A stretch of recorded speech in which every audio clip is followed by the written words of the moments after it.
Welcome, everybody, to episode 9 of Announcers On, along with Boog Sciambi from ESPN. I'm Dave Sims from the Seattle Mariners, and our guest today is a guy who went into the Nevada Broadcasters Hall of Fame 2003. He's been a longtime voice since '96.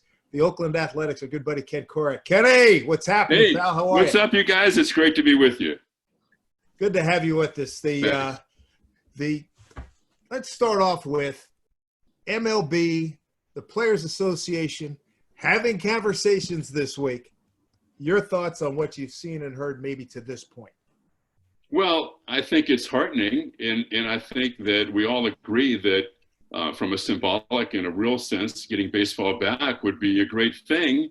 I think I think it's best to wait and see how this works out as far as the proposal is concerned, so we all have a better idea.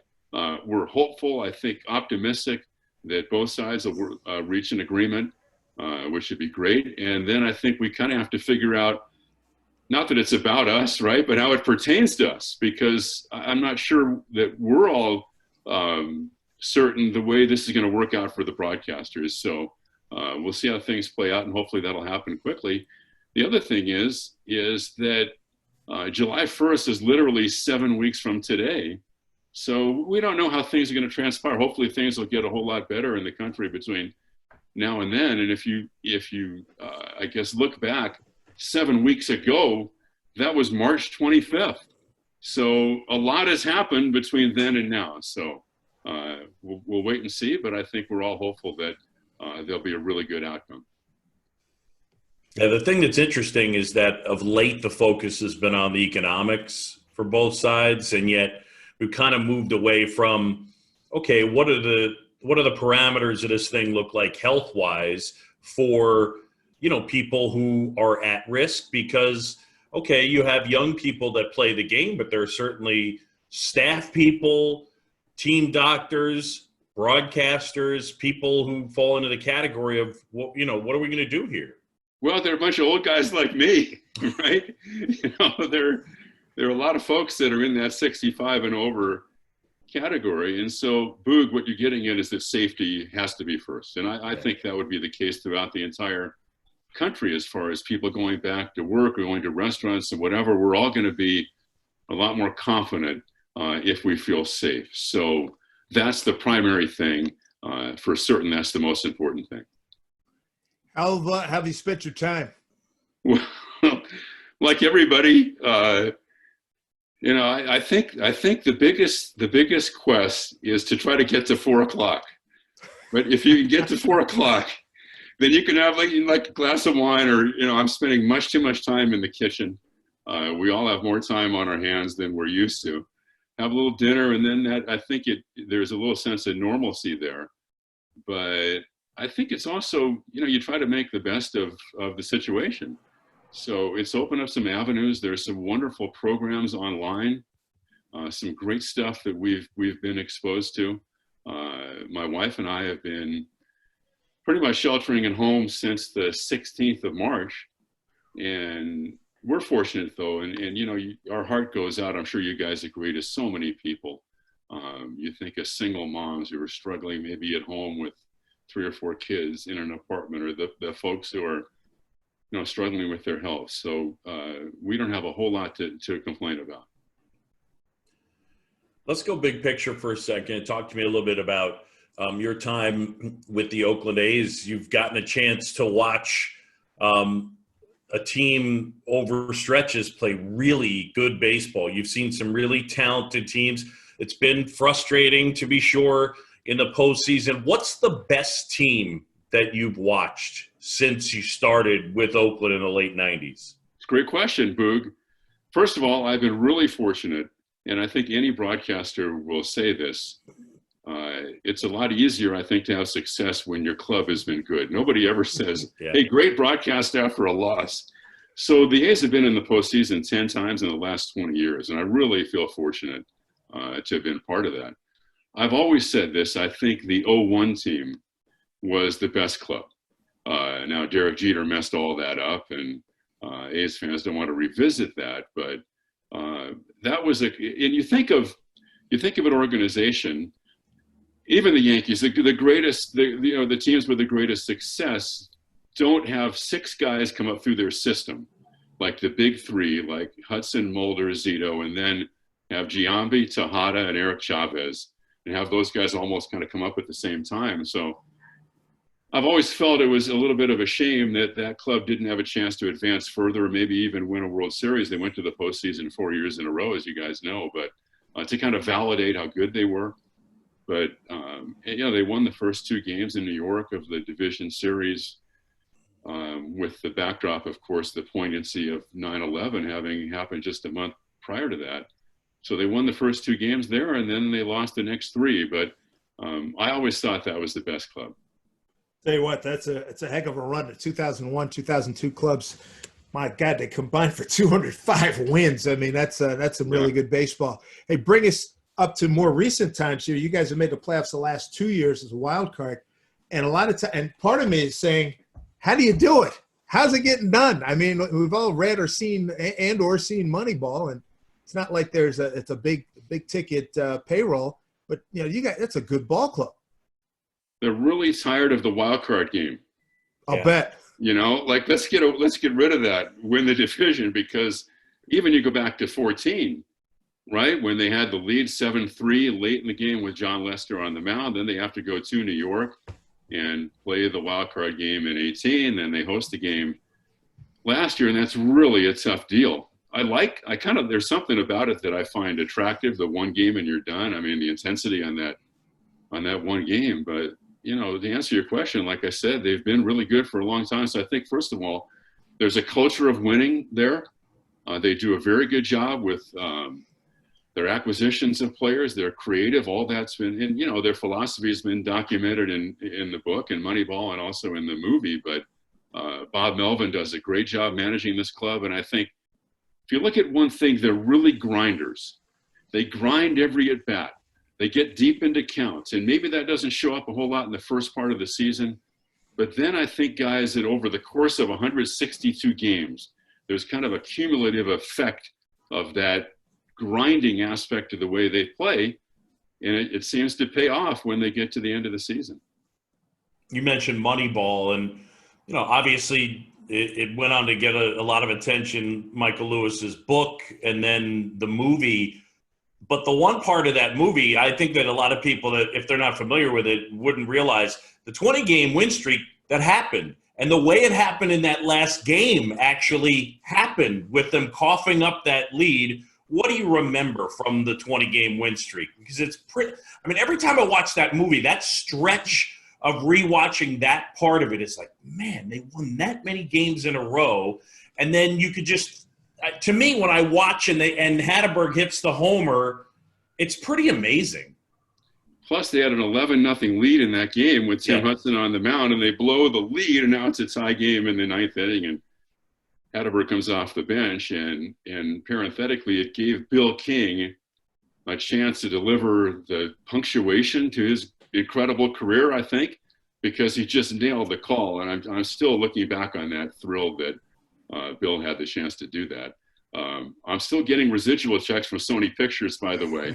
The last one was for like $12.43. I love it. My wife and I look at each other, hey, we can go out and have dinner tonight. So, but the way the thing built was incredible. And you guys have all been part of things, or like we've all done college basketball. Let's say you're in a NCAA tournament or a conference tournament, and you win the first game, and then you feel that energy and momentum build. When the A's came back to play the Twins, it was on a Friday night, and that was the 16th game. So then you have 16 and 17, and then Tejada hits the home run off Eddie Guardado to win the 18th game on a Sunday. They win the 19th game against the Royals, the 5-man infield, and Tejada hits the base hit to center field. So there was this incredible energy that built over that time. And then there was a day off on a Tuesday before Hatteberg's heroics in the 20th game. Wow. Over the years, Kenny, you mentioned Bill King's name, and I know you and I have had fun conversations talking about him, and he was a friend, a mentor to you. When Boog and I have been doing these interviews, one of the things we want to talk about, guys' origins, influences, and that type of stuff. And Bill King, man, he was your guy, huh? He really was. I just, it's such a, people ask me a lot about my career and some of the highlights, and I think maybe the top of the list would be how fortunate I was to spend 10 years with Bill, because how often do you get a chance to work with your idol? Wow. I grew up in LA, and Vince Scully is up at the, he's on a whole separate list. But at night, I could tune in the Warrior games late at night back in the 60s. And then, you remember those iconic calls immortalized in NFL films from his time with the Raiders. And Bill King, Lon Simmons pairing by the A's was just a kind of a piece of genius on the part of the A's organization at a time when the club was a moribund franchise, almost on the verge of extinction back when they were hired in '81. They were so instrumental. So the most fascinating, I could go on and on. I wrote a book about him, as you know, so I tried to spend 267 pages describing him, but he was just a fascinating character, governed by his passions. Everything he did was because he had this intense interest in doing it. And we're just so thrilled that even though it was posthumous, that he has this place in the Hall of Fame. And do you think at all about your ability to affect younger broadcasters? Because, I mean, the guys out there are always looking for help, support, that type of thing, that you can be somebody's Bill King. We hope so, I guess. Boog, I know you feel the same way, and Dave would too. And the subtitle to the book, let me turn off my phone. It was just me calling you. It's all right. Yeah. The subtitle to my book is Lessons from Bill King. And we've all worked with a lot of aspiring broadcasters. One of the great joys for me, especially in the off season. And it's such a subjective business, right? Yeah. But what we try to instill in people is hard work and be a professional. Try to build a foundation as far as doing play-by-play, get the calls right, get the score right, because so much of it is out of our control as far as how people are going to judge us. Boy, isn't that the truth? Yeah. And those are great lessons to pass along to young kids. I know that the three of us, I know we hear from guys all the time. Hey, what about you've worked with some terrific partners, and you got Vince Cotroneo, you got Ray Fosse right now on the radio. Give me some stories, working with those fellas, and maybe even some guys before that. Well, with the A's, it's been Bill and Ray and Vince. So we haven't had a whole lot of turnover, which has been great. Vince is the hardest working broadcaster in baseball. It's one of the big reasons that we hired him after Bill passed away. And that was you can imagine what a tough assignment that was for Vince to step in after Bill passed in 2005. I spent this 25 years with Fosse. One of the things, because you asked about passing the time now, is that we have this A's Cast channel on TuneIn, and the A's TV station, NBC California, got the rights to show many of the games of the 1972 3 and 4 World Series. And we did a bunch of pregame shows on A's Cast, on our radio channel to accompany that. But Fosse and I literally did the 74 World Series together this year, last month. And they fed us the feed back from the NBC California broadcast. We saw it on our computer. And so Ray and I were broadcasting a game that was all those years ago that he actually played in. So he batted seventh and he was the catcher in the game. So that's kind of fun. I had to give him a bad time because he struck out on a bunt attempt with 2 strikes on a foul tip off Andy Messersmith. He's like, Ray, what are you doing? But, Ray is remarkable in terms of his recall, and he's incredibly dedicated. Copious notes that he takes. He doesn't show up and just try to impress people because he played. He was a really good player. He has adapted to being a broadcaster, and he takes it really seriously. Are you getting a chance to watch any KBO baseball? Because I'm watching you, pal. It's the middle of the night out here on the West Coast. Yeah. We're going to have to get both of you to come on and talk just baseball. We're trying to find the middle ground, but I'm broadcasting it on a laptop in my house. Yeah, Who I can would tell. have What's that thunk? been like? Because we don't know what form our broadcast Yeah. will take when we come back. So what's that been like for you? Yeah, it's funny that it's in my head, guys, you have to, whether it's this year or next year, but you feel like you're getting a little bit of a glimpse into that, we may, and it's unfortunate. I try not to get in that space because it doesn't do anything. You deal with today, and worrying about that is pointless because it's out of our control. But it's hard. I think again, we don't have a ton of information, so we're getting lineups 30 minutes before the game. Actually, I told Dave we had a game happen the other day about 15, 20 minutes before first pitch. They said, this game's gotten rained out. We're going to do another game. Now, my knowledge base isn't quite up to MLB standards. So it's been – and then, we don't have somebody there on site helping us. So you come back from commercial and picture opens up and, hey, that pitcher looks different. And I'm already calling it. And now I'm like, is that number 5 or 15 is what's in my head as I'm talking, looking at the roster. But I think that the biggest thing you're trying to navigate is this. I don't think you want – my take has been because I feel like most of the audience isn't that familiar with the league. Our job is to inform them about the league. So it's had a little talk show feel to it. We've had guests on, and I think we have to kind of walk that line between when the game is in spots, we'll give you the play-by-play, but also, kind of weaving in the guests and trying to inform people. So that's been the challenge. And I think it's been fun for people because we've all been looking for a diversion now. Yeah. Boog. And so even some of the stuff you were giving Buster a bad time about is haircut. Yeah. Right. So people dig that stuff. So it's fun. It personalizes it. You're trying to get information out there for people, not just about the KBO, but about what might happen with Major League Baseball. And the quality of play is pretty good. Pretty good. And I've adjusted to the fact there aren't any fans. I mean, we kind of accept that that's the new normal now. Hopefully not for, too long, but we know that's going to happen when baseball gets back to playing over here. Kenny, have you given thought to that we might have to do remote stuff? I mean, Boog and I've talked about this a couple of times. I talked to one of our guys back in Seattle. I said, if you don't send us on the road and ask us to broadcast from our studios, it's not going to shock me. Or from our homes, possibly. Oh, that's right. Come on over, guys. Well, yeah. Yeah, right. That's why I asked Boog what it's been like for him. And I think 1,000 years ago when I started in this business, I had no experience whatsoever, literally didn't know how to cue up a record. And I was a DJ from 6 until 10 on a Saturday morning at a small town in California. I told the program director, I have no idea what I'm doing.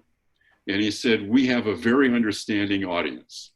And I think if we're doing games from the studio or from our house, like Boog has been doing, I think we'll have a very understanding audience. You're not going to know where the outfield maybe won't be, how they're set up, or the center fielder shaded toward left center. You're going to miss some stuff, but I'm okay with that. We'll do the best we can with it. And the thing I've been saying, and Boog and I kicked this around before, hey man, we're so excited and desperate to get baseball back. If it's just a small piece of the pie, that's plenty. I mean, because we've had a void, we've had a vacuum here.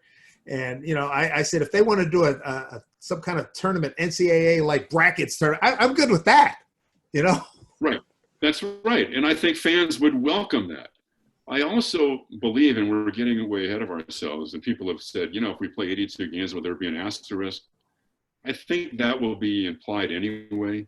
People will know, they'll look back on this season, but if you get through all of this and all the extra tier of playoffs and you win the World Series, you're going to deserve it. Yeah. You're going to be the World Series champs in my mind, guys. Totally agree. No question. It's a funny thing. I get asked that a ton.